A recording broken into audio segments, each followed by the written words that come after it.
common set of arguments and statements I often hear echoed throughout the Star Wars fandom over and over again, and often everywhere is, "You like the prequels. You're not a real fan. You like the sequels. You're not a real fan. You don't like the sequels, so you're not a real fan. You're an EU fan and you won't accept the new canon. You're not a real fan. You like the new canon. You're not a real fan." And so on and so forth, and with any combination of anything in Star Wars. Basically, in a nutshell, these toxic Star Wars fans argue that your likes and dislikes in the franchise somehow determine whether or not you're a real fan.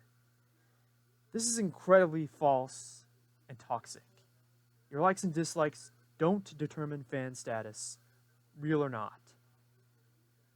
Anyone who likes any part of Star Wars is a real fan.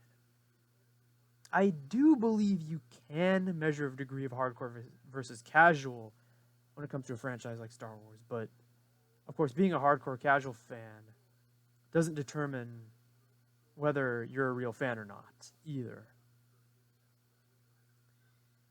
What is this labeling of fake or real fandom based on likes or dislikes called?